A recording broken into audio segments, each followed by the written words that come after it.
Welcome to our podcast and welcome back if you are a returning listener. I am the gentleman accompanied by the disturbed Southern Belle. Hello. And today our episode is centered on the mythological creatures of the Scandinavian folklore and mythology. Woo. So, I figured we'd start this episode with both literally and figuratively the biggest mythological creature being Jormungandr, Uh-huh. the serpent that encircles the world. Right. And it is actually said that it's either a serpent or a worm. There's Right. different stories that lean towards different appearances. But this, which I found is kind of weird, they're the son of Loki. Oh, really? Wow. Yep. Also, there's no real answer whether or not it's male or female, so I'll just say he for the sake of this episode. Okay. So, being the son of the trickster god, that makes him the brother of Fenrir and the brother of the goddess Hel, which I actually didn't know was Loki's daughter, the Queen No. of the Dead. Right. Didn't either.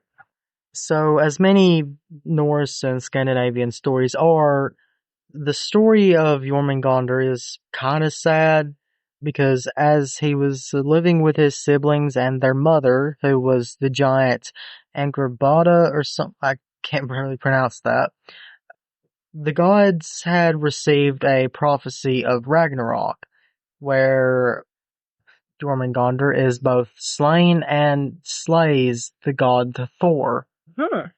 And having heard this prophecy, Odin had decided to banish Jormungandr to the sea, Hel to the icy realm of Niflheim, where she would rule over the dead, and had Fenrir chained to a rock, which he chained a wolf to a rock. That's kind of weird. It is when you think about it. I mean, this is a giant wolf, Right. like twice the size of a normal human. Right. Why not? Sure. Chained Anyways, into a rock. Okay. as Jormungandr grew, he began to encircle the world as he would grow out of the river wherever that he was thrown. And as time would pass, he would eventually be so big that he would swallow his tail and perfectly encircle the world, which was said to be a flat disc at that time, or was believed to be a flat disc. Right. So, yeah. And still sort of to this day. Yeah. By some people. But anyway.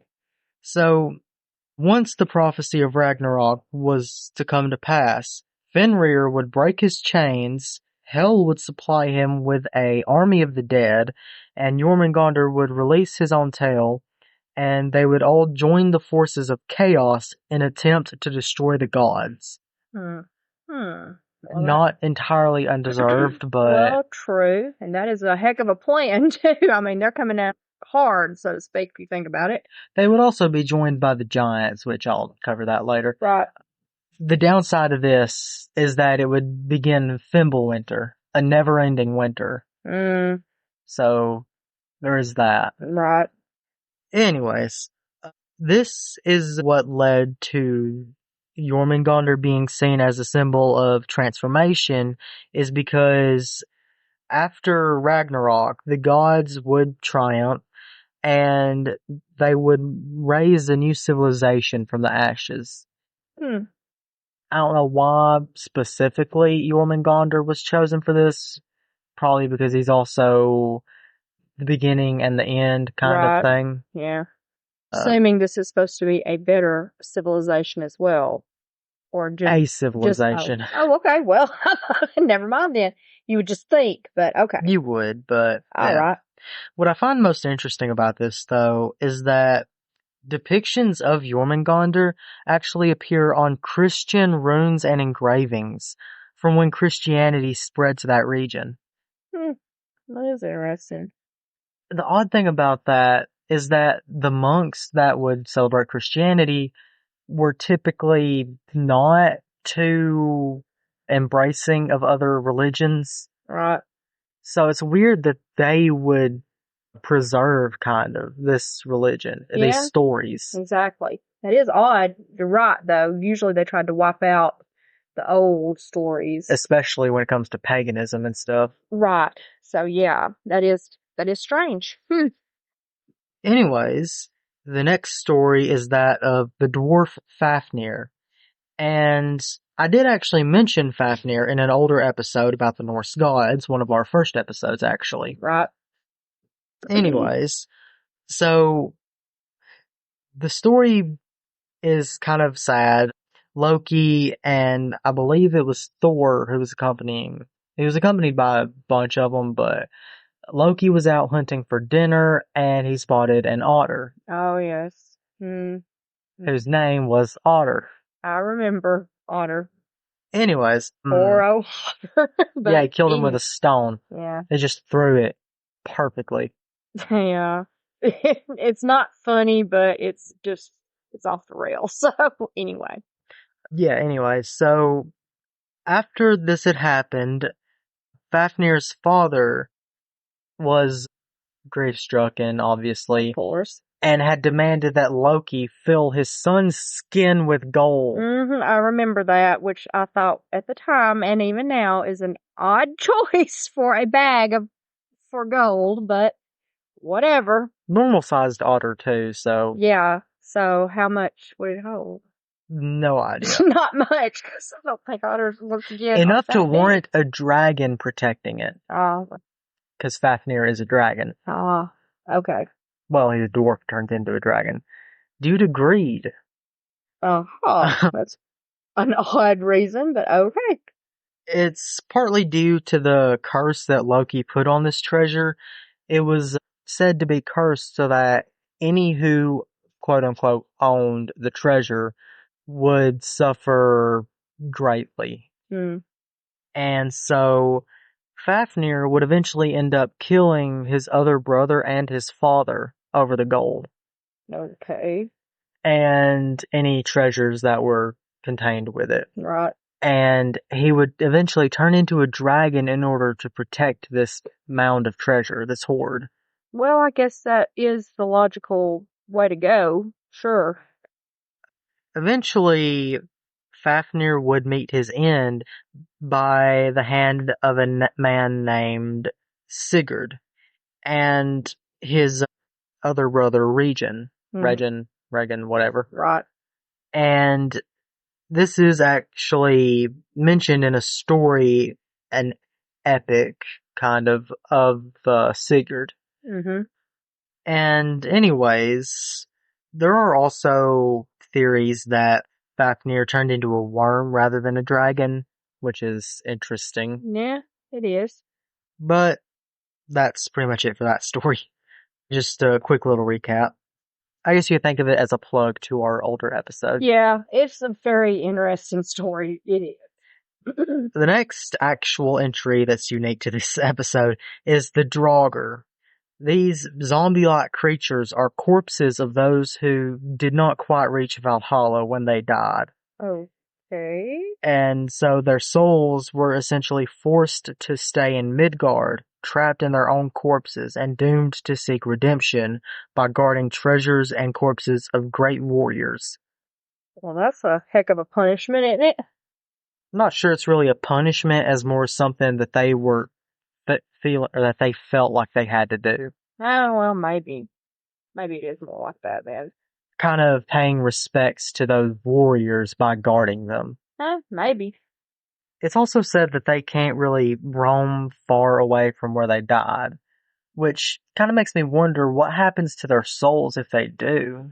Don't know. Because I'm sure there are people who moved the dead from like battlefields and stuff Right. to tombs and catacombs and stuff. So that's Well, maybe kind they're of tied weird. to the land, not the body. Oh, maybe. Maybe their soul's trapped to the land and they just decide to inhabit their body. Maybe. I don't know. Which, interesting facts, not sure if you knew this or not, it said that a person's soul cannot reach Valhalla if they lose their weapon, if they die without their weapon in their hands. Okay. So you don't just have to die an honorable death.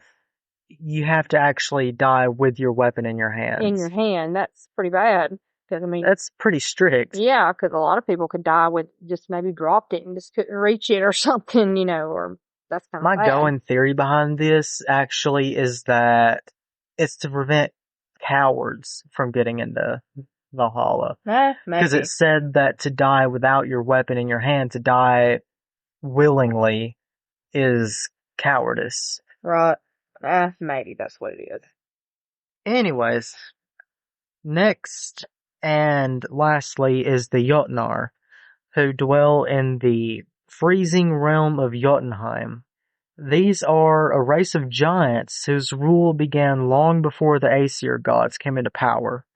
The Aesir being Odin, Loki, Thor, that generation. Right. And however, with the rise of the Aesir came the war between the giants and the gods, which is what would eventually come into play in Ragnarok. Right. This would actually include all of the giants, the mountain giants, the ice giants, the Jotuns, and the fire giants.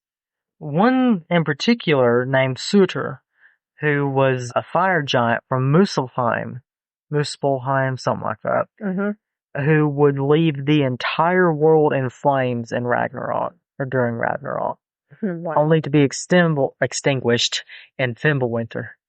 Okay. That is the only time his flames would be extinguished. An eternal winter. Yep. So I guess he's screwed. Well, not sure that's when he would die. It's said that those are when the world's flames will die down. After he leaves the world in flames, kind of burns everything to the ground. Oh, okay. The flames he leaves will burn until Fimbulwinter. Okay.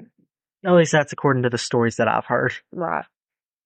Anyways, one of the greatest wars, in my opinion, in Scandinavian mythology, is one that happens between the gods and the giants, where Thor kills Ymir, who is apparently so much bigger than a majority or even all of the other giants, well, Jotuns, where by killing him, the flow of his blood is enough to drown every giant. Good grief. Yes. Leaving only 2 giants left to repopulate. Okay, well, let's hope they were male and female, huh? They were. Oh, well, good. One of which was actually a fairly big name.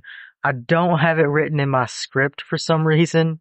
Probably because I couldn't pronounce the female's name and didn't want to say one without the other. Right. Anyways, so that's it for this episode. Please let us know what you thought about the Scandinavian myths and the stories tied to them.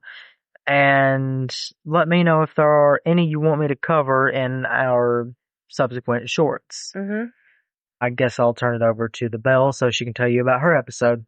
So on our episode coming Wednesday, we will be talking about some haunted places and folk tales and such from Germany, which we know have such beautiful fairy tales from the Grimm brothers who we covered in some earlier episodes. So we're heading back to talk about some haunted places and some more of their folk tales. Don't forget to like, follow, and subscribe, and don't forget to stay disturbed.